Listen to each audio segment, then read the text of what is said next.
Hebreos. La semana pasada terminamos el capítulo 4, terminamos cerrándolo con unas pequeñas aclaraciones, ¿cierto? Y es importante que terminemos de cerrar con estos dos últimos versos del capítulo 4, donde nos dice lo siguiente. Aquí en el capítulo 4, verso 14, comienza ya, aunque aparentemente parece otro tema que comenzará en el capítulo, realmente este tiene mucho que ver con el capítulo anterior que hablamos, donde el autor del libro, inspirado por el Espíritu Santo, nos explicaba las razones por las cuales el pueblo de Israel no pudo entrar a la tierra prometida, y precisamente nos hablaba de los elementos, nos decía de la fe, y de verdad decía, no pudieron entrar por cuanto no creyeron en las palabras de quien ¿verdad? De quien venían las palabras para entrar en esta tierra.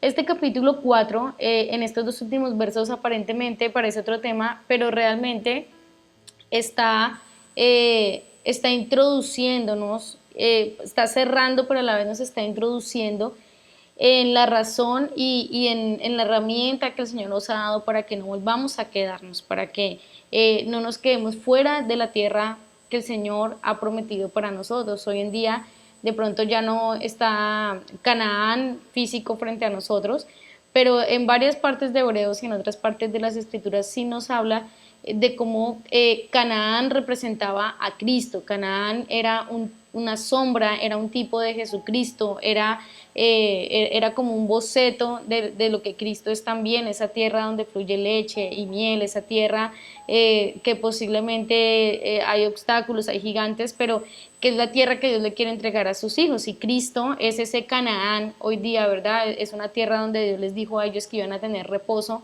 de todos sus años de esclavitud, esos años en que ellos habían pasado. El Señor les dijo que en esa tierra iban a tener reposo, no les dijo que en esa tierra iban a dejar de trabajar, nada de eso, porque por el contrario, ellos tenían que llegar a sembrar, a labrar, a cultivar esa tierra. O sea, no es una tierra que ellos no la iban a trabajar o no iban o iban a llegar solo a dormir a Canaán. Pero lo que el Señor les dijo era que su esclavitud ya no sería igual, porque Dios lo que quería era que ellos trabajaran la tierra, que ellos, ¿verdad?, tuvieran ganado, que ellos cultivaran, que ellos trabajaran con la semilla, esa semilla que Dios puso en la tierra desde el Génesis. Para eso los quería el Señor, nunca los quiso el Señor edificando pirámides, haciendo ladrillos, ¿sí? Porque por eso Dios los introducía en una tierra que no tenía nada que ver con esto, y les dijo, yo les voy a dar reposo. Pero ¿el reposo de qué era? Era de dejar de construir pirámides, de hacer ladrillos. No era que no iban a trabajar, no era que no iban a tener que enfrentar retos. De hecho, ellos iban a tener que vencer 31 reyes en esta tierra de Canaán, pero para el Señor eso era reposo. Para Dios el reposo no significa que no vas a tener que pelear, que no vas a tener que creer, que no vas a tener que esforzarte, porque ellos tuvieron que hacerlo. Para Dios el reposo es que tú entres donde Él quiere que entres. Y posiblemente en ese lugar vas a tener guerra, vas a tener que esforzarte, vas a tener que trabajar arduamente, pero es reposo porque es el lugar donde Dios los quería. Para Dios estar fuera del reposo es estar haciendo ladrillos y pirámides, porque no escogió Dios a sus hijos para eso. Entonces los últimos dos versos del capítulo 4 nos dicen, por tanto, teniendo un gran sumo sacerdote que ha pasado a través de los cielos, Jesús, el Hijo de Dios, aferrémonos a nuestra confesión, porque no tenemos un sumo sacerdote que no pueda compadecerse de nuestras debilidades, sino uno que ha sido probado en todo según nuestra semejanza, excluido del pecado. En enseñanzas anteriores hablamos como cuando dice acá que tenemos un gran sumo sacerdote que ha pasado a través de los cielos. Explicamos lo que fue este cruzar de Cristo, cómo Él estando en el lugar donde habita el Padre, con el Padre, Él tuvo que despojarse de toda su gloria y cruzar una frontera dimensional, cruzar una frontera de donde Él habitaba con el Padre a la tierra. Y al cruzar esa frontera, lo único que puede cruzar de Él, lo único que puede cruzar del Padre es la voz, ¿verdad? Como hablábamos en las enseñanzas los domingos, esas dos primeras manifestaciones del Hijo fueron, o bueno, del Padre a través del Hijo fue la voz y fue la luz. Esas fueron los dos únicos atributos de Dios que pudieron atravesar. Con eso fue que Jesús atravesó, dice, o pasó a través de los cielos. Entonces, ese tema lo tocamos medianamente amplio y dice que una vez que hemos entendido, ¿qué es lo que hemos entendido? Dice, o sea, una vez que tú has entendido ese proceso de que Él atravesó, ese proceso del despojo de Cristo, porque esa no fue la única vez que Él se despojó, esa fue su primera vez que Él se despojó. La segunda vez cuando Él se despoja es cuando Él se encarna, ¿verdad? En el vientre de María, ahí Él deja de ser, de alguna forma, ya deja de ser esa voz y esa luz que podía estar presente en toda la tierra y pasa a tener un cuerpo que lo limita a un lugar geográfico, que lo limita a una naturaleza humana. Esa fue su segunda etapa de despojarse, y su tercera etapa de despojarse va a ser cuando Él va a la cruz, donde lo último que le queda, que era el cuerpo físico de hombre, eso es, dice la palabra, es molido, es atravesado. O sea, Jesús, y eso que yo estoy mencionando como lo más evidente, pero realmente Jesús se sacrificó varias veces. Por eso es que aún en este libro dice, en este libro de Hebreos dice que Él se sacrificó una vez y para siempre. O sea, ya después de todo el despojarse de Cristo, Él no se va a sacrificar más. Él no se va a despojar más porque Él ya se despojó. Entonces dice, si ustedes entendieron que Él atravesó los cielos, que Él se despojó, si ustedes entendieron todo lo que Él hizo, dice, entonces aferrémonos a nuestra confesión. ¿Y qué quiere decir aferrémonos? Dice sujetarnos, dice como sujétate, aférrate, y esto obviamente lo dice porque allá en el capítulo 2 de Hebreos, cuando iniciamos, decía, oigan, tengan cuidado y no dejen escurrir, no dejen perder las cosas que Dios les ha dado. Entonces vuelve acá y no te dice que no dejes escurrir las cosas, sino que te lo dice de otra manera. Ahora te dice aférrate. O sea, una y otra vez se van a dar cuenta que de las varias advertencias que hay en el libro de Hebreos, todas tienen que ver con que no soltemos lo que estamos escuchando. Y dice, aferrémonos a nuestra confesión. ¿Qué es confesión en este capítulo? ¿De qué confesión está hablando? Muchos podríamos pensar que confesar es decir yo soy cristiano, o confesar es decir yo sigo a Cristo, o confesar es decir yo soy evangélico. Pero la confesión de la que está hablando este capítulo es el reconocimiento de la verdad.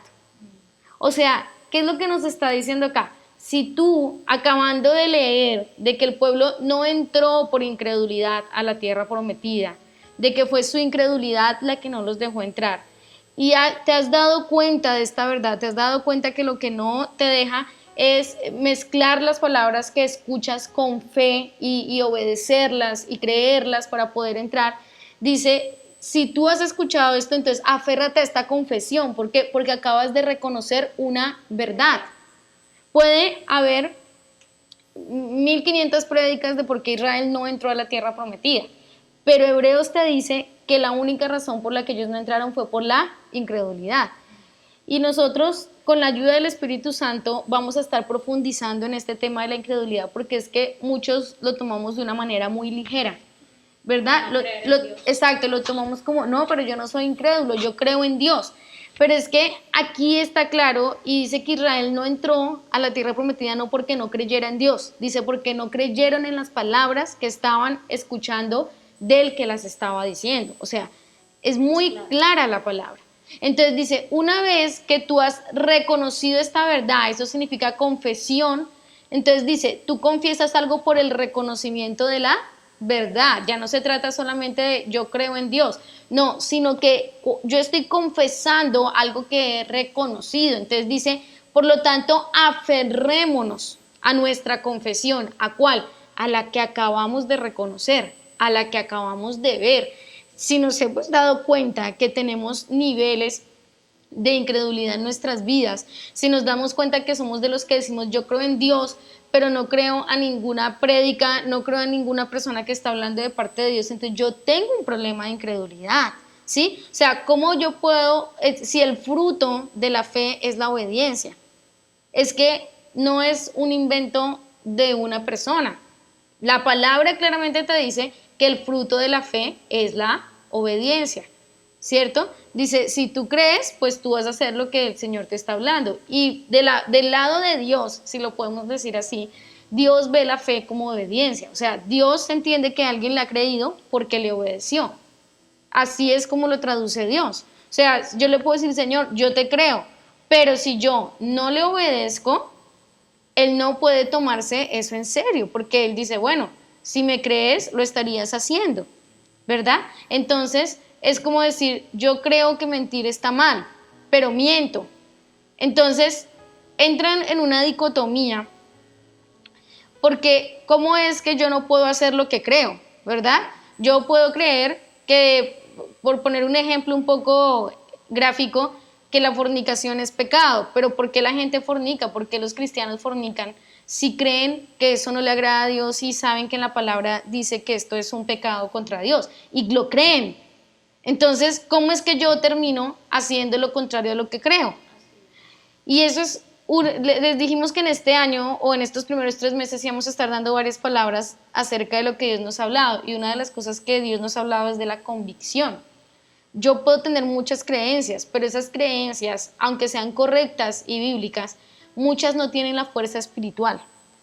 Por lo tanto, aunque yo crea lo que es correcto, no lo puedo hacer porque no hay una fuerza en mi vida que impulse la acción de lo que yo creo. Entonces, dice aquí, si ustedes han entendido, por tanto, esa palabra por tanto, no es simplemente como una expresión para enriquecer el texto. Ese por tanto viene con un tono de advertencia. Siempre, cuando comenzamos a estudiar este libro, yo les comenté que en este libro de Hebreos habían varias advertencias para los creyentes. Y la advertencia es, si estás viendo esto, no lo hagas. Una vez que has reconocido esta verdad, aférrate a esta confesión. Entonces, esta palabra por tanto que está aquí se refiere a esa advertencia. O sea, pongan mucho cuidado, tengan cuidado. Si ustedes han entendido que Jesús dice, y acaba de empezar a hablar de Jesús como el sumo sacerdote, y les voy a explicar más adelante por qué de repente de hablar de la entrada a Canaán comienza a hablar de Jesús como el sumo sacerdote. Dice, si han entendido que tenemos este gran sumo sacerdote, que la gran mayoría entiende el concepto de un sumo sacerdote, que ha pasado los cielos, Jesús el Hijo de Dios, aferrémonos a nuestra confesión. O sea, esto que acabamos de reconocer como verdad. Si yo creo que algo es verdad, ¿por qué no lo hago? ¿Se dan cuenta? Esa es la dicotomía o sí, es la dicotomía, lo contradictorio a lo que, si yo creo que algo es verdad, ¿por qué no lo hago? Entonces dice, aférrate. Una vez que has conocido esta verdad, aférrate, sujétate. No la dejes escurrir, como se nos advertía en el capítulo 2. No dejes que se te vaya de las manos. Y este domingo hablábamos eso, porque hay cosas que se nos van de las manos. Joel nos compartía y nos decía, porque si Dios se tomó 7 días para completar algo, nosotros a veces ni siquiera agarramos una verdad que hemos reconocido y seguimos trabajando sobre ella hasta que se haga vida en nosotros. Entonces, es lo que está diciendo aquí. Esta confesión viene por el reconocimiento de la verdad. Entonces, yo debería hablar solamente de lo que he reconocido como verdad, de lo que estoy haciendo y creyendo. Yo no debería hablar de algo que yo no he podido reconocer como la verdad.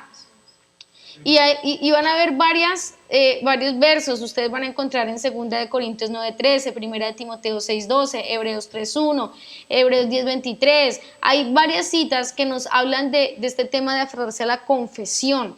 Entonces no es la confesión de yo soy cristiano, no, ni es esa clase de reconocimiento, es que si acabas de ver una verdad, la has reconocido, dice aférrate a esa confesión, aférrate a lo que acabas de ver. Entonces, dice la palabra que termina esto, ¿verdad? Diciendo que nos aferremos a Él, a este sumo sacerdote, porque no tenemos un sumo sacerdote que no pueda compadecerse de nuestras debilidades, sino uno que ha pasado a través de los cielos, dice, uno que ha sido probado en todo, según nuestra semejanza, excluido del pecado. Entonces, si nosotros entendemos como veíamos en el capítulo 4, que decía que esa palabra viva atravesó los cielos y todo lo que estaba en caos y en oscuridad quedó expuesto delante de él. Y dice acá lo mismo, que si esa palabra viva está entre nosotros, nada quedará, digamos, escondido, nada quedará oculto delante de él. ¿Cómo nosotros podemos quedar expuestos delante de Dios? Hablábamos estos domingos del rostro de Dios, de cómo es que podemos acercarnos al rostro de Dios y no ser consumidos, como él le dijo a Moisés. O sea, si todo queda expuesto a él, ¿cómo vamos a ser expuestos ante él sin ser consumidos ante el Padre? Pues aquí te dice en el versículo 13, te dijo, tengan cuidado porque todos darán cuenta a Dios, pues nada queda oculto de él. Y como todos tenemos que dar cuenta, entonces Dios ha enviado un sumo sacerdote. Ese es el tema. O sea, sí vamos a dar todos cuenta delante del Señor. Eso va a pasar, ¿sí? Sí va a haber un día en que el Padre nos va a pedir cuenta absolutamente de todo a todos nosotros. Pero como ese versículo 13 dice que todos daremos cuenta porque ante la palabra viva todo va a quedar expuesto y nada va a quedar oculto. ¿Cómo podemos quedar expuestos y no ser consumidos por esa santidad del Padre? Pues ahí es donde entra este versículo 14 que comencé leyendo. Por tanto, teniendo un sumo sacerdote. Una vez que todo ha quedado expuesto delante de Dios, necesitamos a un mediador. Eso es lo que significa un sumo sacerdote, alguien que va a estar en el medio ayudándote. Entonces dice, por eso tenemos un sumo sacerdote.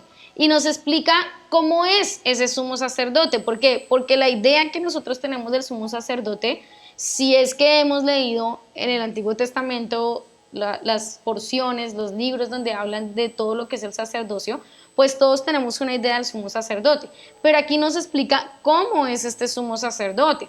Y aunque él no dejó de cumplir cada una de las cosas que tenían que ver con un sumo sacerdote, hay otras cosas muy diferentes en este nuevo sumo sacerdote del nuevo pacto, del nuevo tiempo, del que se necesita para entrar a Canaán, ¿sí?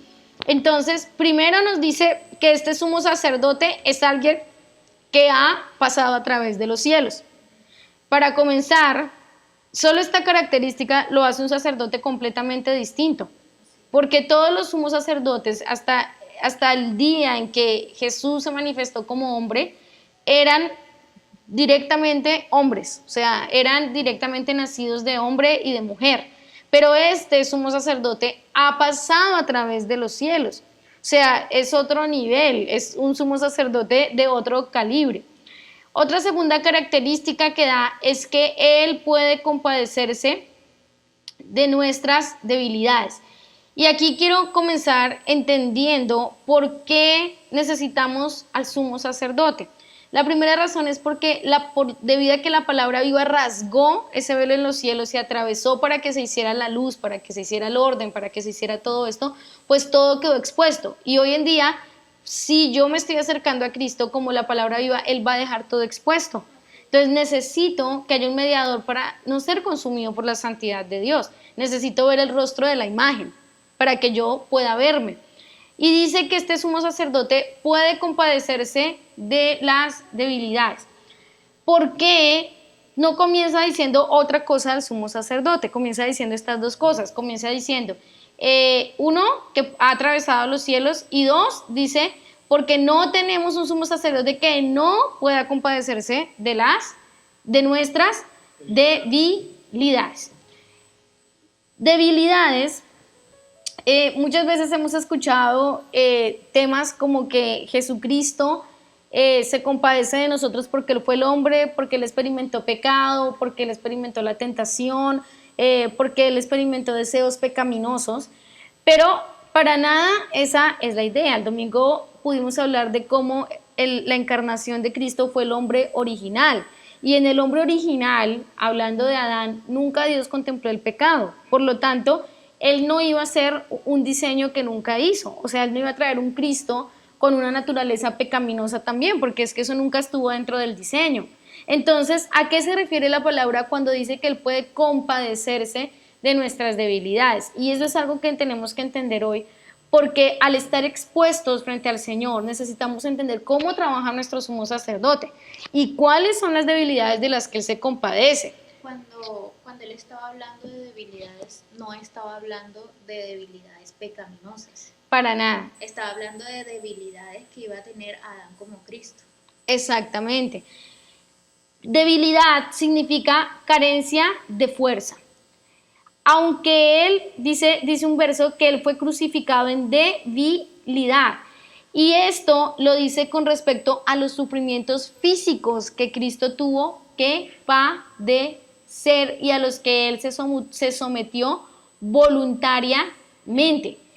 Esa debilidad está relacionada con esa debilidad, hablando de que Cristo como luz, como palabra viva, como Dios, él nunca había experimentado que era tener un cuerpo humano. Él nunca había experimentado la fragilidad del cuerpo humano, y allá en Salmos dice que el hombre es como la hierba que crece en la mañana o que florece en la mañana y en la noche ya no existe. Así de frágil es el hombre, así de frágil es este cuerpo. Entonces Cristo como Dios, Cristo como verbo, Cristo como luz, él no había experimentado la fragilidad del cuerpo humano. Entonces cuando él es encarnado en María, que es la segunda vez que él es despojado, porque como luz y como palabra él tenía acceso, ¿verdad?, a toda la esfera de la tierra. Pero cuando él es encarnado, Jesús bebé, ¿a dónde podía ir? O sea, Jesús bebé le tenían que cambiar los pañales, le tenían que dar la leche, si era que tomaban leche, yo supongo que sí. ¿El qué podía hacer con un cuerpo? O sea, cuando él encarna, lo que él va a experimentar es la debilidad de esta naturaleza humana, la fragilidad de este cuerpo, y él se sometió voluntariamente a esta fragilidad. O sea, después de al menos mínimamente moverse como luz en la tierra, como palabra en el universo, ahora él quedó encerrado en un cuerpo humano, en un cuerpo frágil, en un cuerpo débil, porque ya este cuerpo estaba bastante debilitado y alterado por el pecado. Y esa debilidad que se refiere la palabra, a que él experimentó lo frágil que es ser un humano, ¿sí? O sea, nosotros lo vemos, a nosotros nos duele una uña y estamos mal todo el día. Nos da una gripa y estamos mal todo el día. Tenemos un dolor y todo, o sea, no podemos casi funcionar. Esa es la fragilidad del cuerpo humano. Y dice que él se sometió voluntariamente a asumir esta debilidad, esta fragilidad. O sea, el hombre como hombre en su cuerpo es débil, es frágil. Entonces dice que él se sometió a esto y que él dice puede compadecerse de nuestras debilidades, o sea, puede compadecerse de esa fragilidad, de esa debilidad que concierne a nosotros como hombres. Es a eso que se refería. ¿Por qué? Porque Cristo no vino con naturaleza humana. Entonces, no se está refiriendo aquí a lo que el hombre, al pasar los años y la teología, han puesto las debilidades como esos deseos pecaminosos, ¿verdad? Entonces, es que yo soy débil en tal cosa, no. La palabra, por eso, si no acá diría que Él puede compadecerse de nuestros pecados, o que Él puede compadecerse de nuestros deseos, pero dice, puede compadecerse de nuestras debilidades. No necesariamente habla de pecados, porque Él no vino con naturaleza pecaminosa, sino que vino con naturaleza humana. Algo que nosotros debemos esta noche entender y separar es que una es la naturaleza humana y otra cosa es la naturaleza pecaminosa. Son dos cosas diferentes. Nosotros, o bueno, Adán como hombre fue creado con naturaleza humana, nunca con naturaleza pecaminosa. Cuando Adán deja de obedecer el mandato que Dios le dio, la naturaleza pecaminosa se introdujo y vino a ser parte del hombre. Entonces, a la luz de la palabra, quien transmite el pecado original de Adán, por ejemplo, es el varón. Por eso es que Cristo nació solo de mujer. A ver, y no es que la mujer no tenga, sí, claro. O sea, y de hecho cada vez que nosotros le abrimos la puerta al pecado, la naturaleza del pecado se introduce más y más, ¿sí? Porque es algo, Dios no creó al hombre con eso adentro, eso era algo externo al hombre. Ahora, ¿por qué allá dice del corazón es que se producen los malos deseos, ta, ta, ta? Claro, porque ya entró, pero no es que en el diseño que Dios hizo eso estuviera junto. Entonces, cuando Cristo viene es encarnado como hombre, Él es encarnado en naturaleza humana, no en pecaminosa. Por eso es que el aportante humano solamente va a ser solamente va a ser María. No, José no tuvo nada que ver ahí, porque era naturaleza humana. Y algo que nosotros debemos hoy entender es que estas dos cosas son diferentes. Naturaleza humana es el diseño de ese varón completo que Dios desde Génesis quería hacer, quería manifestar en la tierra. Y la naturaleza humana es esa sustancia diabólica, infernal, que el enemigo cree, que el enemigo produjo del mismo para introducirla en el hombre. Entonces, no estaba en Cristo ese pecado original de Adán, pero no quiere decir que el pecado no lo estuvo rondando y no intentó entrar. Por eso la palabra dice que él no permitió, no cedió, fue excluido del pecado, porque su batalla de los 33 años que él vivió como hombre fue no dejar entrar al pecado, ¿sí? No dejarlo entrar. Entonces, la misma batalla que tuvo Adán fue la misma que tuvo Cristo. La diferencia es que Adán desobedeció y dejó entrar al pecado, pero no había nada en Adán que lo inclinara a eso. No había dentro de Adán, no había nada que lo condujera o que lo atrajera al pecado. El pecado estaba fuera de Adán, como estuvo fuera de Cristo. Y entonces el Señor Jesús lo que hizo los 33 años que caminó como hombre fue que Él mantuvo la puerta cerrada a la naturaleza pecaminosa, porque el pecado fue un intruso, valga la redundancia, que se introdujo con engaño en la naturaleza humana. Él engañó a Eva y él engañó a Adán. Él los engañó y los engañó por una razón. Y esto es importante que lo entendamos esta noche. Él no los engañó porque ellos tuvieran pecado. Él no los engañó porque ellos fueran tontos. O sea, el domingo hablamos de que el coeficiente intelectual de Adán era bastante alto. Entonces, cuando tú te das cuenta, te vas a dar cuenta que la inteligencia no sirve mucho frente al diablo. Porque Adán ni era bruto, ni era tonto, ni la varona tampoco. Lo que ellos es que eran inocentes y fueron engañados por una razón, porque dejaron de guardar el mandato que Dios les dio. Solo por eso es que ellos fueron engañados. Si ellos se hubieran aferrado a la confesión, reconocimiento de la verdad que les había sido entregada, ellos no hubieran sido engañados. Entonces, frente al diablo, frente a la naturaleza pecaminosa, no sirve que seamos inteligentes, no sirve que seamos preparados, no sirve. Lo único que nos guarda de que esa naturaleza siga introduciéndose es que guardemos los mandatos que Dios nos ha dado. Porque el mandato era lo que protegía al varón y a la varona. Eso era lo que los protegía, lo que los tenía cercados. Entonces, el pecado fue un intruso que se metió mediante el engaño y por la decisión del hombre. Fue por su decisión. Aunque fue engañado, fue por su decisión. ¿Cuál fue su decisión? ¿Pecar? No.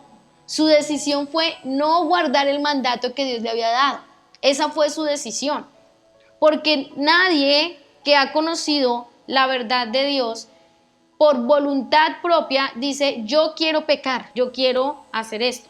La decisión es no guardar las cosas que Dios nos ha hablado a nosotros mediante su palabra o mediante otros que Dios nos ha hablado, ¿sí?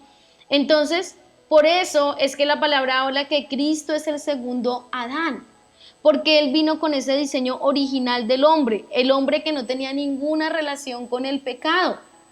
Entonces, la batalla de Cristo, y la estoy minimizando mucho esta noche, pero la batalla de Él fue mantener la puerta cerrada al intruso, porque ese intruso quería meterse en su vida. Cuando él va con el enemigo allá a los 40 días donde él es tentado, el intruso quiso venir para entrar Y hemos hablado muchas veces de que este capítulo 4 de Mateo fue una batalla tremenda, o sea, fue una batalla terrible. La mayoría de gente se imagina a Jesús ahí charlando con Satanás, con el enemigo, con el diablo, y no fue para nada una charla, o sea, literalmente la figura es que él vino y lo arrebató del desierto con violencia. Y lo pudo arrebatar porque Satanás es un ángel, el diablo es un ángel caído. El diablo es un ángel caído, o sea, él no ha dejado de ser un ángel. Ahora es un ser espiritual de la oscuridad, un ángel caído. Cuando se enfrenta o cuando viene aquí en este capítulo donde el Señor está terminando su tiempo de ayuno, imagínense la fuerza tremenda, y Cristo estaba ya en la fragilidad de este cuerpo.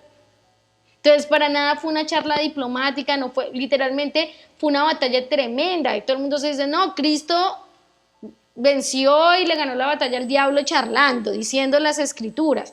O sea, si eso fuera así, nosotros podríamos decir cualquier versículo frente a una situación y tendría que acabarse y quitarse. O sea, el diablo no sé cómo decirlo, quiero decirlo de una manera más bonita, pero voy a decirlo así, el diablo no come de palabras. ¿Sí? O sea, él no se echa para atrás porque yo le diga un versículo, porque yo le diga, mira, es que aquí en la Biblia dice, o sea, él no se echa para atrás por eso, porque Jesús se lo dijo y él no se echaba para atrás. O sea, hay una pelea y era una pelea bastante desigual, porque Cristo ya estaba en esta fragilidad de este cuerpo, en este cuerpo débil. O sea, imagínense a Cristo, o sea, el Hijo de Dios, su poder. Aún cuando entró aquí en la tierra todavía era luz y palabra que podía expandirse por la tierra, que podía moverse, pero ya estando en un cuerpo humano, la fragilidad, la limitación era tremenda. Entonces fue una pelea bastante desigual y literalmente fue que el diablo vino y lo tomó con violencia y lo quería tirar del pináculo. O sea, no fue una conversación, y era el intruso, o sea, tratando de introducir esa naturaleza pecaminosa en Jesucristo, pero él tuvo la puerta cerrada al intruso, y esa es la razón por la que en el libro de Romanos nos dice que él pudo juzgar y condenar al pecado. ¿Por qué lo pudo juzgar y condenar al pecado? ¿Porque fue y murió en una cruz? No, o sea, el acto de morir en la cruz era un acto de consumación que era necesario, y esa es otra, exacto, y esa es otra parte de la obra de Cristo bastante hermosa que vamos a estudiar. Pero él venció y juzgó al pecado porque nunca lo dejó entrar. Entonces, de ahí es la premisa donde nosotros tenemos autoridad sobre lo que no hemos dejado entrar, sobre lo que no nos ha tocado, ¿sí? De ahí, porque mucha gente le pega duro esto y dice, es que yo puedo, no sé, yo puedo trabajar en esto, yo puedo restaurar esto porque es que yo pasé por eso, hice eso, y Dios me levantó, me restauró y yo dejé de hacerlo, por eso yo puedo hacerlo. Pero si nosotros lo medimos con lo que la palabra muestra, Cristo pudo juzgar el pecado porque el pecado nunca entró en él. Si no, si esta premisa de que yo tengo autoridad sobre algo porque yo pasé por eso y Dios me sacó de ahí fuera cierta, entonces Cristo hubiera tenido que experimentarla, hubiera tenido que pecar. Y él juzgó y condenó al pecado es porque el pecado nunca entró. Por eso él tuvo la autoridad. ¿Sí? Romanos lo dice, miren, en el capítulo 5, por tanto, como el pecado entró en el mundo por medio de un hombre, y por el pecado la muerte, así también la muerte se extendió a todos los hombres, en base a lo cual todos pecaron. Otro verso de Mateo capítulo 5, dice, porque si por el delito de uno reinó la muerte, por medio de uno, mucho más los que reciben abundancia que la gracia y la dádiva de la justicia. ¿Qué era justicia? ¿Cuál era la justicia que Jesús tenía que hacer? No dejar entrar el pecado. Porque la injusticia de Adán fue dejarlo entrar. Entonces dice que por uno entró la justicia, la dádiva de la justicia. La palabra dádiva es regalo. Dice, por uno entró el regalo de la justicia, y reinarán en vida mediante uno, Jesucristo. Por tanto, así como por el delito de uno vino la condenación a todos los hombres, así también por el acto de justicia de uno vino la justificación de vida a todos los hombres. Porque así como por la desobediencia Ahí te lo dice, de un hombre los muchos fueron constituidos pecadores, así por la obediencia de uno muchos serán constituidos justos. Entonces, cuando dice que tenemos un sumo sacerdote que se compadece de nuestras debilidades, habiendo visto todo este panorama, estas debilidades se refiere a los sufrimientos que similares a los que pasaron los santos de Dios. ¿De qué sufrimientos está hablando? Allá en Hebreos capítulo 11, cuando ustedes encuentran el relato, ¿verdad? La descripción de todos los héroes de la fe, van a encontrar descripciones, dice, unos fueron aserrados, otros acuchillados, otros pasaron enfermedad, otros y empieza a describir, es de eso que habla. Las debilidades son los sufrimientos por los que pasan los santos, pero no el sufrimiento, o sea, el pecado no produce sufrimiento, el pecado produce culpa, el pecado produce temor, el pecado produce condenación. Por eso es que las debilidades de las que habla aquí no son las pecaminosas. Está hablando de esas debilidades de los sufrimientos que pasan los santos, los mismos que Cristo pasó, y por eso puede compadecerse de sus santos. Entonces, ¿de qué puede compadecerse el Señor en mí? Cuando me siento sin fuerzas, cuando me siento agobiado porque no puedo avanzar en algo. Ahí el sumo sacerdote viene y él puede compadecerse, porque por eso él es el mediador. Y puede decirle al Padre que él lo entiende, pero ¿qué entiende? ¿El pecado? No, porque él como hombre mantuvo la puerta cerrada. Entonces, él no puede decir yo me compadezco del pecado o de los que le abren la puerta al pecado. Dice, no, yo me compadezco de los que sufren por la santidad, de los que sufren por vivir de acuerdo como yo viví. Es de esa fragilidad del cuerpo. ¿Y qué es la palabra compadecerse? Sufrir con otro. O sea, no es que él nos ve sufrir cuando estamos en debilidad de la naturaleza humana, o que no tenemos fuerza, o que estamos pasando por alguna enfermedad, o que estamos pasando por la debilidad propia que trae ser hombres, ser humanos, sino que él sufre con nosotros. Es lo que dice acá, él sufre. Cuando dice puede compadecerse, no es que él dice, ay, pobrecito, yo te entiendo, mira, ya yo pasé por eso, yo te abrazo. No, no, no. Dice, él sufre con nosotros. Entonces, cuando tú ves esta figura, cuando entiendes qué significa que él se puede compadecer, para nada tú piensas en un Jesús de alguien que ha decidido dejar entrar al pecado, diciéndole, yo te entiendo, no, no, no. Él sufre con los sufrimientos propios que trae el ser hombres, el ser frágiles, pero no con los temas de pecado. La solución para el pecado él la dio, ¿verdad? Y es su revelación, es su decisión, es entrar en él. Él es quien reina sobre el pecado. Ser afectado similarmente con lo que alguien está pasando. O sea, él sufre, eso es compadecerse. Y él puede compadecerse como sumo sacerdote, y de hecho aún hay otro significado, por ejemplo, para debilidades, y también es enfermedades. Por eso es que allá en Isaías 53:5 dice que él fue traspasado y sufrió el castigo, dice, y llevó nuestras enfermedades. O sea, literalmente Cristo experimentó todo lo que es la fragilidad del hombre. Y dice que él puede compadecerse aún de las enfermedades, porque eso hace parte de la fragilidad del hombre.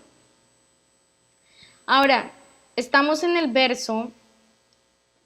ese verso 15, donde dice, porque no tenemos un sumo sacerdote que no pueda compadecerse de nuestras debilidades, sino uno que ha sido probado en todo. Este es el otro aspecto que por mucho tiempo hemos escuchado, de que él fue probado en todo. Entonces oímos cosas como, no, él fue probado en todo, él fue probado en la mentira, él fue probado. No, porque él no dejó entrar al pecado. Entonces, ¿qué significa que él fue probado en todo? Probado habla de que todas las tentaciones que Cristo soportó no son las tentaciones que vienen o que corresponden al pecado. No está hablando que él fue probado o que él tuvo experiencias pecaminosas, porque no había en él esta naturaleza, él no la dejó entrar nunca. Él fue un hombre verdadero y su naturaleza humana, en esa naturaleza, con toda esa fragilidad, él mantuvo la puerta cerrada. No había nada en él que produzca pecado o que produzca inmoralidad. Se refiere a que él fue probado de la misma manera que todos sus santos han sido probados. Mire lo que dice, por ejemplo, Hebreos 11:37. Dice, fueron apedreados, aserrados, murieron asesinados a filo de espada, anduvieron errantes vestidos con pieles de ovejas, con pieles de cabras, indigentes, afligidos, maltratados. Es a esas pruebas que se refiere este verso. Tremendo. Dice, tenemos un sumo sacerdote que fue probado en todo. ¿De qué está hablando? De esas pruebas. Por eso es que después de que él asciende, pues tú vas a ver el mismo modelo en todos los discípulos y los apóstoles. Por eso dice ahí que ellos fueron apedreados, que ellos fueron maltratados, que ellos sufrieron enfermedades, que ellos pasaron. ¿Por qué? Porque esas fueron las pruebas de Cristo. Ay, pero yo en ninguna parte encuentro que el Señor se enfermó, que el Señor... Pero sí, en los evangelios, por ejemplo, hay partes donde hablan de que era tanto los endemoniados y los enfermos que a Cristo se le pegaban las enfermedades y se le pegaban los espíritus demoníacos. Imagínense eso. Entonces, cuando dice que él fue probado en todo, está hablando de estas pruebas de las que habla Hebreos. Por eso es que ese capítulo 11 de Hebreos está ahí. Porque Hebreos capítulo 11 te quiere mostrar hombres que vinieron después de Cristo, hombre, y la manera en que ellos fueron probados, para que entendamos a lo que la palabra se refiere cuando dice que él fue probado en todo. Por eso es que él le decía a sus discípulos, si a mí me vituperan, a ustedes los van a vituperar. Si a mí me rechazan, a ustedes los van a rechazar. Si a mí, porque el discípulo no puede ser mayor que su maestro. Entonces no ves ninguna mención en Hebreos 11 que digan no, y ellos fueron probados por la mentira y por las mujeres y por no sé qué y por no sé.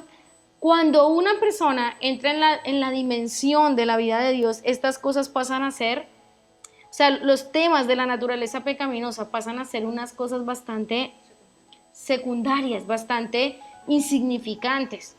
¿Tú crees que alguien que está pasando este tipo de pruebas que nos menciona Hebreos 11 tiene tiempo para ponerse a pensar en la pornografía, en la mentira, o sea, la verdad es que el Señor muchas veces nos prueba para que seamos participantes y entendamos a qué se refiere con que Él fue probado en todo y en sus padecimientos. Entonces, cuando dice, tenemos un sumo sacerdote que fue probado en todo, no habla de esas debilidades pecaminosas ni morales, porque eso es parte de una naturaleza que Él nunca permitió que entrara en Él. Y como hombre humano, valga la redundancia, Él nos demostró que la puerta se puede mantener cerrada. Y aquí dice, después que termina el relato de todos los héroes de la fe, dice, quienes por fe conquistaron reinos, hicieron justicia, alcanzaron promesas, cerraron bocas de leones, extinguieron la violencia del fuego, escaparon del filo de espada y recibieron poder en su debilidad. ¡Wow! ¡Qué tremendo! Se hicieron fuertes en la batalla, pusieron en fuga ejércitos extranjeros. Mujeres hubo que recibieron por resurrección a sus muertos, otros fueron torturados al no aceptar liberación, para alcanzar una mejor resurrección. Tremendo. Y otros sufrieron la prueba de escarnios públicos y azotes, además de cadenas y cárcel. Fueron apedreados, aserrados, bueno, lo que leíamos en el 37, y dice, de los que el mundo no era digno, deambulando por desiertos y montes en las cuevas y cavernas de la tierra. Y todos estos, aunque alcanzaron buen testimonio mediante la fe, no recibieron la promesa de Dios. Es a eso que la palabra se refiere con que Él fue probado en todo. Cristo pasó por todo eso. Entonces, dice que ¿de quiénes puede Él compadecerse? De los que pasan estas pruebas, de estas debilidades. Ahora, qué duro, ¿verdad? yo creo que ninguno de los que estamos sentados, bueno, de pronto un poco nosotros, hemos sufrido cosas muy mínimas de esto, ¿verdad? Lo que dice ahí, el escarnio, el maltrato, pero realmente yo creo que de esta lista que hacen así, ahí ni siquiera nosotros dos podríamos sacar tres cosas y decir, nosotros hemos pasado por esto. Entonces, sino uno que ha sido probado en todo. Algo que nosotros tenemos que entender es que en la mentalidad de Dios, el pecado no es admitible. O sea, cuando yo le digo, Señor, mira esta debilidad pecaminosa, ayúdame en esto, no es que Él no nos quiera ayudar, pero no es la forma correcta de orar. El pecado debe sacarse con decisión, con autoridad, con violencia. El pecado debe aborrecerse. O sea, la batalla tan tremenda que el Señor tuvo con el diablo, la vemos ahí claramente. O sea, no podemos pedirle nosotros, Señor, ayúdame con este pecado, con esta debilidad, porque no corresponde al diseño de Dios. En el diseño de Dios, un hombre puede mantener la puerta cerrada al pecado, porque Él lo mostró, Él lo envió para que nosotros lo viéramos. Entonces, la actitud frente al pecado debe ser de aborrecimiento, la actitud frente al pecado debe ser de decisión, debe ser de violencia, de autoridad.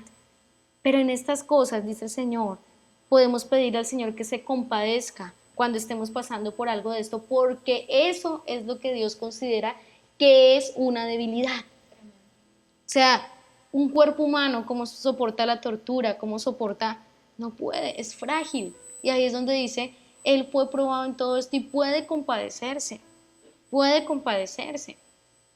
En todo, según nuestra semejanza. Dice, según nuestra semejanza. Excluido el pecado. Miren, voy a leer el versículo completo. Porque no tenemos un sumo sacerdote que no pueda compadecerse de nuestras debilidades, sino uno que ha sido probado en todo, según nuestra semejanza, excluido el pecado. Ahí vuelve y te hace la aclaración y te dice, Él fue probado en todo, pero el pecado nunca entró. Entonces, puede parecer una posición muy radical, extrema, decir que no hay excusa para el pecado, pero es lo que Hebreos te está diciendo, es lo que Hebreos nos está diciendo. Nosotros dejamos entrar el pecado por una decisión. ¿Cuál es la decisión? ¿Yo quiero pecar? No. La decisión es porque no creo, porque no guardo los mandatos que Dios me ha dado. Dios nos da mandatos por una razón. Dios nos dice, no quiero que hagas esto, no quiero que hagas lo otro, o Dios nos pone autoridades en nuestra vida que nos dice, esto no deberías hacer por una razón. Él nos da el mandato para guardarnos. La decisión no es pecar, la decisión es no obedecer el mandato. Y por eso acá te dice, Él fue probado en todo en nuestra semejanza. ¿De qué está hablando? De la naturaleza humana. Porque Dios no considera y no considerará nunca que el pecado sea parte del diseño del hombre. Porque no lo creó así. Y yo no sé ahí en su caso a usted cómo le cae esto, pero esto es tan poderoso. Creer esto te posiciona en una plataforma de autoridad, dejar de ver al pecado como un gigante que te puede vencer y que te puede aplastar, y dejar de autocompadecerse y decir, es que yo soy débil en esto, es que yo no puedo con esto. O sea, salir de esa posición de autocompadecimiento, de es que el pecado es tan duro, que es que el pecado me vence, y entender la manera en que Dios mira el pecado, cómo lo mira, como algo que no hace parte de nosotros. Porque acá lo dice, en nuestra semejanza, excluido el pecado. Entonces, el Señor Jesucristo va a sufrir con nosotros en todo. Él va a sufrir cuando tengamos que sufrir por el Evangelio, cuando tengamos que pasar por pruebas como las que habla aquí Hebreos 11. No es que yo las pida, pero digo, Señor, si nos toca alguna vez, por favor, tu palabra dice que tú te vas a compadecer de nosotros porque fuiste probado en esto. O sea, Él va a sufrir con nosotros, aun cuando estamos enfermos, Él va a sufrir, porque eso hace parte de la debilidad de la naturaleza humana, de la fragilidad. Pero en lo que el Señor no se va a compadecer es el tema del pecado, porque Él claramente en su palabra nos muestra que el tema del pecado es un tema de autoridad, es un tema de que tú te pares frente al pecado y digas, esto no hace parte de mí. nunca hizo parte de mí. Y ese es el engaño, por eso es que Adán y Eva fueron engañados. El engaño actual, el engaño moderno, es que el diablo ha convencido al hombre de que el pecado hace parte de su naturaleza. Y desde el momento en que el Señor Jesucristo se levantó de entre los muertos y resucitó, el pecado dejó y perdió su poder. Eso dice que ya venció el pecado. Él lo venció. Ahora, ¿qué hacemos todavía con esa inclinación que sentimos, verdad? ¿Qué hacemos con esa inclinación que sentimos a hacer cosas que no le agradan a Dios? Tenemos que pararnos en autoridad. Porque ciertamente sí somos nosotros descendientes de un hombre y una mujer, no es como Cristo que la parte humana solo la aportó la mujer. Nosotros tenemos papá y mamá. Ninguno de nosotros nació solamente de una mujer. Entonces, claramente que a nosotros nos fue traspasado, ¿verdad? Un código de pecado.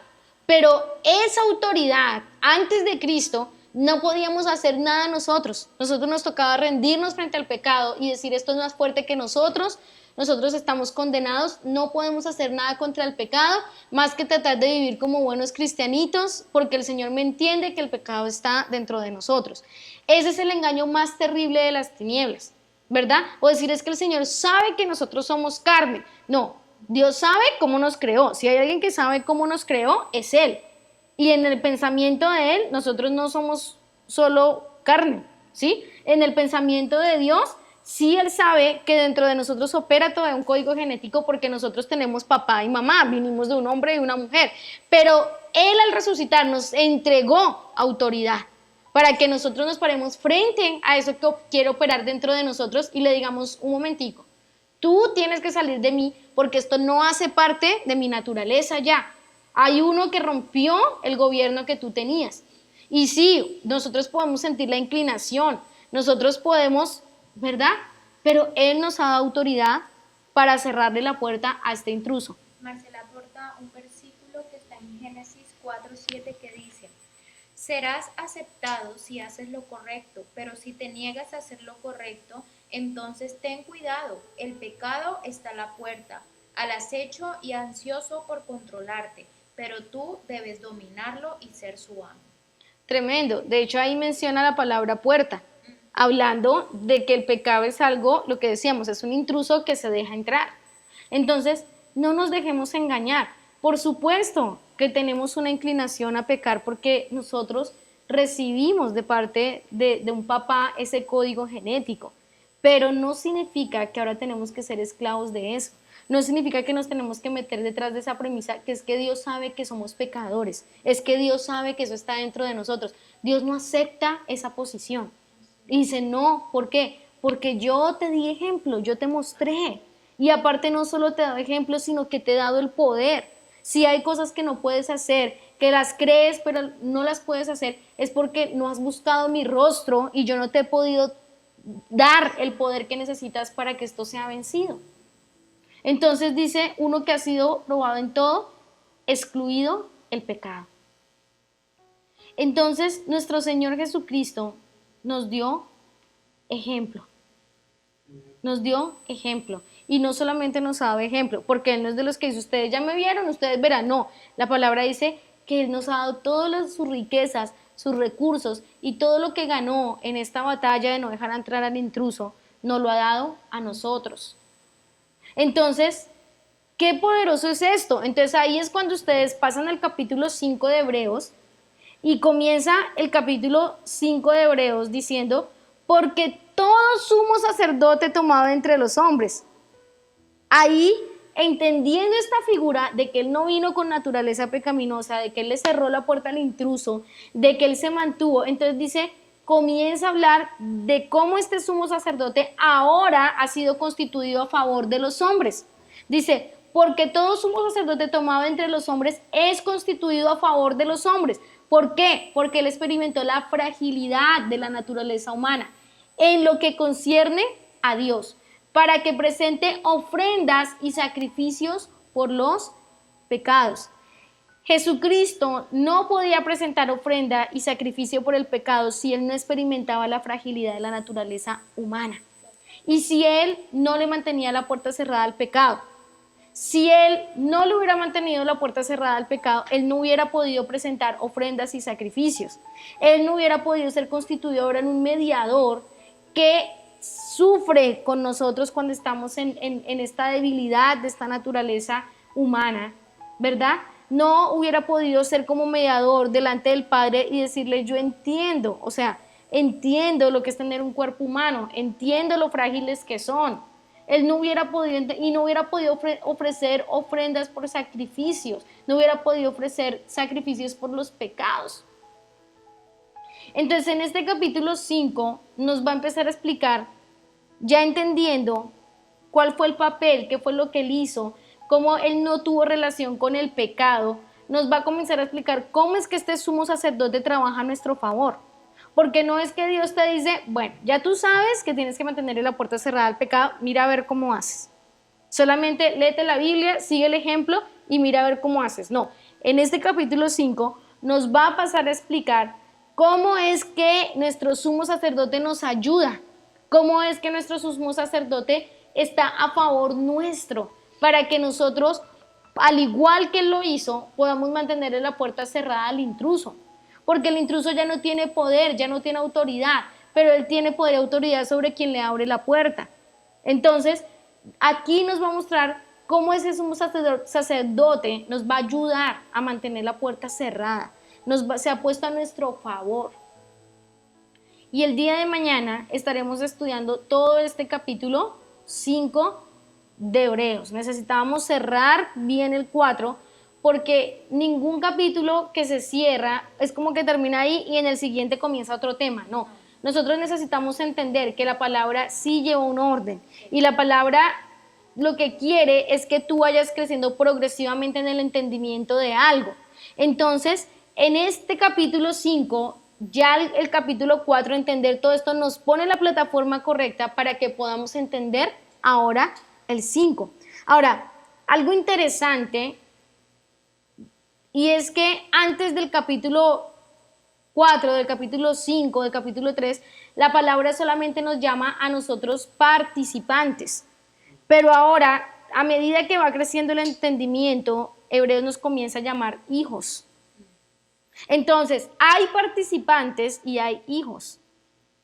Yo dejo de ser participante cuando he logrado entender esos 2 primeros capítulos de Hebreos.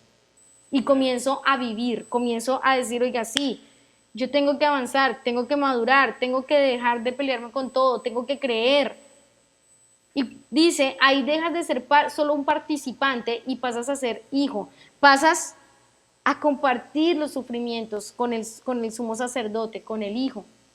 Entonces, en estos primeros 5 capítulos, yo quiero hoy cerrar dando un pequeño resumen de lo que hemos hablado, ¿sí? Desde el capítulo 1 hasta el capítulo 5, recordando que la palabra hebreos o hebreo significa cruzador de ríos, ¿sí? O sea, no estamos simplemente estudiando un libro, hermanos, estamos metiéndonos con este libro porque se está abriendo un tiempo en el que Dios quiere que crucemos ríos. Y cada tema de Hebreos que nos va a tratar es un río que se debe cruzar. Es un río que se debe cruzar en el entendimiento, en la vida. Por ejemplo, hoy, ¿cuál es el río que debemos cruzar? Hoy debemos cruzar ese río donde el Padre te está diciendo, ¿sabes qué? Tú tienes el poder para cerrarle la puerta al intruso. Tienes que dejar de excusarte, ¿verdad? Y autocompadecerte de que eres como eres y haces lo que haces porque el pecado está dentro de ti y soy débil. Cuando hoy ya estamos entendiendo a qué se refiere Dios con debilidad, a qué se refiere Dios con las pruebas, a qué se refiere Dios con que se compadece de nosotros. Entonces, hoy se debe cruzar ese río de ese falso entendimiento de que el pecado es, Señor, ayúdame, tú sabes que yo no quiero ver pornografía, tú sabes que yo no quiero tener estos pensamientos impuros, tú sabes que yo no quiero gritar, tú sabes que yo no quiero decir groserías. Hoy tenemos que salir de ese pensamiento de conmiseración, de autocompadecimiento y cruzar el río al entendimiento de que tenemos un sumo sacerdote que le mantuvo la puerta cerrada al intruso y que ahora está a favor de nosotros para ayudarnos, no en las debilidades pecaminosas, sino en esas debilidades, en esas pruebas que vienen por buscar la piedad, la santidad del Señor. Para fortalecernos en hacer la voluntad de Dios. Para fortalecernos para hacer la voluntad del Señor. Pero ¿cómo nos puede ayudar cuando nosotros no estamos buscando la voluntad de Dios? ¿Verdad? Ahora, hay todo a ver, debe haber un entendimiento acerca de lo que es la voluntad de Dios. Porque hay personas que dicen, no, Dios me dijo eso y esta es su voluntad y listo, yo lo hago porque soy una célula sola, soy un ente, soy una partícula del universo y con que yo escuche a Dios es suficiente. Pero resulta que alrededor de la voluntad de Dios hay varias cosas que se deben entender, como que no somos solos, como que somos parte de un cuerpo, como que la palabra nos dice que nosotros estamos siendo libres de engaños. Entonces, todo esto es importante entender que estamos cruzando un río y vamos a ver varias referencias en la palabra. Por ejemplo, Juan el Bautista, ¿para qué apareció? Para que la gente cruzara un río que se llamaba arrepentimiento. Por eso la predicación de Juan el Bautista era arrepiéntanse. El arrepentimiento es un recurso para cruzar ríos, por ejemplo. Entonces nos molesta cuando nos dicen que nos arrepintamos de algo y resulta que lo que Dios nos está dando es la oportunidad para que crucemos un río, algo que nos tiene al otro lado de la realidad de Dios. El bautismo es un río que la gente cruza cuando la gente se bautiza. Entonces Dios quiere que crucemos de ríos para que seamos transferidos de esferas. Ya ha habido una transferencia inicial y es que estábamos en la oscuridad y fuimos trasladados a la luz de Cristo, pero no termina ahí la transferencia. Dios va a querer transferirnos de esfera cada tanto y ahí es donde Él quiere que nosotros entendamos que debemos cruzar. Dios no quería solamente que el pueblo de Israel, del que hablamos en el capítulo 4, saliera de Egipto. Él quería que ellos creyeran. El asunto es que usted ve que Israel salió, pero nunca creyó. Y lo que permite que nosotros seamos transferidos de esfera es que creamos a lo que estamos escuchando. Entonces, aunque Israel salió, Israel nunca fue transferido de esfera. Por eso es que él va a terminar haciendo del desierto su segundo Egipto. Israel terminó haciendo del desierto su segundo Egipto. Nunca pudieron ser transferidos a Canaán. Porque para ser transferidos yo debo cruzar y para poder cruzar yo debo creer. Y para creer yo debo obedecer.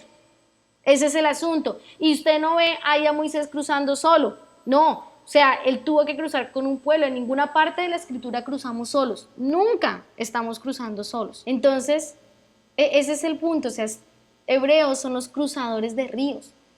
Y hemos hablado desde el capítulo 1 hasta el capítulo 4 que hemos cerrado hoy. Varios temas. Hebreos nos ha hablado de todas las cosas principales que los que hasta ese momento tenían un conocimiento de Dios habían guardado. Por ejemplo, su concepto de Dios, el concepto de los ángeles, el concepto de Moisés, el concepto del sacerdocio, el concepto del antiguo pacto. Nosotros vamos a empezar a tocar el punto del sacerdocio, porque ya hemos hablado de Dios, de los ángeles, de Moisés. Hemos empezado hoy a tocar el punto del sacerdocio. Bueno, todas estas cosas, cada tema que menciona Hebreos es un río que debían cruzar los que estaban leyendo el libro. Y es imposible que nosotros seamos cruzadores de ríos si nuestra mentalidad sigue siendo la debilidad de la carne, que no, ya sabemos que no es debilidad humana, sino debilidad del pecado. Entonces nunca podremos cruzar un río con la mentalidad de debilidad carnal si no entendemos que las debilidades que Cristo padeció son en las que el Señor nos fortalece y nos perfecciona. Amén. Entonces, debemos entender que es un tiempo de cruzar ríos, ¿sí? Este va a ser un tiempo de que muchas verdades sean expuestas y van a ser expuestas porque Dios quiere que crucemos ríos. Para mí ha sido algo maravilloso entender este tema de la debilidad, entender que Cristo no permitió nunca que entrara la naturaleza pecaminosa en él. Realmente a mí me ha cambiado muchísimo la visión, a mí me ha posicionado en otra plataforma de autoridad, de entender que sí, o sea, en el Hijo tenemos la autoridad para mantener la puerta al intruso cerrada y no dejando de experimentar las debilidades, ¿sí? O sea, las debilidades propias de este cuerpo, propias a veces de lo que dice Romanos, de no saber cómo orar, ¿sí? Pero es que una cosa es no saber cómo orar y otra cosa es no querer orar. O sea, si me explico, no es a eso que se refiere, Señor, ayúdame a orar. No, ahí dice, no sabemos. O sea, quiero y lo estoy haciendo, pero lo que no sé es cómo. Entonces, ninguna de las cosas que nos menciona Hebreos en algún momento pareciera que Hebreos está haciendo estas comparaciones porque de pronto los ángeles eran malos, Moisés era malo, todo era malo y ahora lo nuevo. No está haciendo estas comparaciones porque nada de estas cosas eran malas. El asunto es que Hebreos quiere que entendamos que todo esto conducía a Cristo y que cada una de estas cosas eran ríos que debían cruzarse para poder llegar a Cristo. Y fueron ríos que no pudieron cruzar los judíos. El capítulo 4, ¿qué nos habla? Que no pudieron cruzar un río. ¿Cuál era el río que tenían que cruzar? El desierto. Pero ¿cómo así? ¿Un desierto es un río? Bueno, al parecer a la luz de la palabra sí.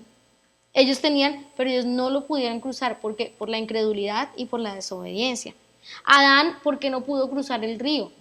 Dios no creo que iba a mantener a Adán para siempre ahí en ese pedacito, porque de hecho Dios quería que el hombre gobernara en la tierra. Pero ¿por qué Adán nunca pudo cruzar el río? Porque no guardó el mandato del Señor. Y de hecho Adán va a terminar cruzando un río pero en derrota. Cuando él es sacado del Edén, él es puesto al otro lado, ¿verdad? Y así sucesivamente. Entonces nada de las cosas que está comparando Hebreos eran malas en sí, pero el pueblo debía entender que debía cruzar todos estos ríos. Este entendimiento que tenían de Dios tenían que cruzar a otro entendimiento. El entendimiento que tenían de los ángeles tenían que cruzar. Imagínense el entendimiento que estamos viendo hoy del tema de los ángeles, y eso que lo tocamos por encima, ¿verdad? El de entendimiento de Moisés, o sea, ¿verdad? Ellos tenían que cruzar esto y nosotros hoy tenemos que cruzar esto. Yo les voy a decir algo, hermanos. Nosotros estamos entrando en un tiempo donde ya no estamos para estar peleándonos con qué estamos de acuerdo y con qué no. Estamos en un tiempo donde estamos frente a un río y la actitud de todos nosotros debería ser creer a lo que estamos escuchando y avanzar con eso. Porque literalmente es un tiempo de cruzar ríos. Amén. Así que vamos a terminar esta noche porque de verdad anhelamos que sea solamente una horita este estudio cada día, pero mañana al iniciar vamos a hacer un pequeño resumen de los 5 capítulos que hemos visto, como para que nos quede como un ciclo cerrado, porque vamos a entrar a tratar todo el tema de sacerdocio a través de Hebreos. Yo espero realmente que esta palabra esta noche te anime y te haga cruzar el río del falso entendimiento que tenías acerca de la naturaleza pecaminosa. Con esto yo no estoy diciendo que lo tenemos ganado, como yo dije, y Pablo lo va a explicar en Romanos 6, Pablo iba a decir, yo siento esta inclinación al pecado, ¿verdad? Pero en el capítulo 8, él va a decir, pero gracias a Dios tenemos a Cristo, porque él entendió que Cristo sí le pudo cerrar la puerta al intruso. Entonces, yo espero que esta noche esta palabra te pueda posicionar en otro lado, pero quiero llamarte también a que este es un tiempo, hermanos, de creer. El pueblo no cruzó a Canaán porque no le creyeron a Moisés, no porque no le creyeran a Dios, no le creyeron a Moisés. Entonces, las personas que en este tiempo, nuestros pastores, nosotros, que estamos de parte de Dios exponiendo palabra para ti, que no estamos aquí, no nos estamos sacando el mensaje de allí, sino que estamos tratando de buscar al Padre y entender y estamos corriendo porque entendemos que a ustedes como iglesia del Señor los quiere introducir en el tiempo correcto a cada uno. Y estamos empujando, dándole, haciendo... Pero usted debe hoy delante del Señor pedirle que lo ayude a creer lo que escucha, porque la incredulidad es un tema tremendo y es un tema sutil y es un tema que nos termina sacando de la tierra donde Dios nos quiere introducir. Y Dios nos quiere, es un tiempo en que Él nos quiere transferir de esferas nos quiere llevar a cruzar ríos. Entonces, que esta es una palabra que te posicione en autoridad esta noche y que tú entiendas que Cristo nos compadece, que Cristo está en medio, que está a nuestro favor y que de Él viene el poder para mantener la puerta cerrada al intruso. Pero que si después de hoy tú sigues pensando que es que no me entienden, que yo tengo esta debilidad, que yo tengo este pecadito, que yo tengo, no puedes cruzar el río. Entonces avanza, cruza el río, Empieza a leer las escrituras, métete con el Señor para que pueda venir ese poder del Espíritu Santo y que tú puedas pasar de lo que crees a la acción. Amén. Y no todo lo que crees se quede de un lado y lo que haces completamente diferente a lo que crees. No quiere más el Señor esa dicotomía, no quiere más el Señor esa confusión. El Señor no quiere gente confundida que dice, pero si yo creo esto, yo sé que esto no le agrada a Dios, ¿por qué lo termino haciendo? Y se deja convencer de que es porque el pecado es más fuerte en su vida, y eso no es verdad, eso no es así. Entonces, que el Señor pueda en esta noche liberarte tu entendimiento, tu corazón, de la incredulidad, de los engaños, de las mentiras, que el Señor pueda en esta noche liberarte para que tú dejes de pelearte con las cosas que escuchas, con las cosas, y avances, que mires al Señor y avances y puedas cruzar los ríos que el Señor quiere que crucemos, porque estamos frente a un río y el Señor quiere que lo crucemos porque Él quiere transferirnos a algo nuevo para este tiempo. Así que, Señor, en esta noche te agradecemos por este tiempo, por esta palabra, y todos unidos te damos muchas gracias, Señor Jesucristo, por haberle cerrado la puerta al intruso. Gracias porque tú nos diste ejemplo, porque tú, aún experimentando la fragilidad de este cuerpo, la enfermedad, Señor, la limitación de este cuerpo, Señor, tú fuiste victorioso, tú mantuviste la puerta cerrada para darnos ejemplo y hoy estar a nuestro favor, Señor. Hoy oramos para que esta verdad, Señor, sea revelada a todos los que están conectados a esta transmisión, a los que estamos aquí también, Señor, y que podamos crecer, que estos días que vamos a estar con Hebreos, Señor, Padre, sean días donde podamos cruzar ríos y pasar al otro lado de la tierra, Señor, de la esfera donde tú nos quieres transferir a cada uno de nosotros, Señor.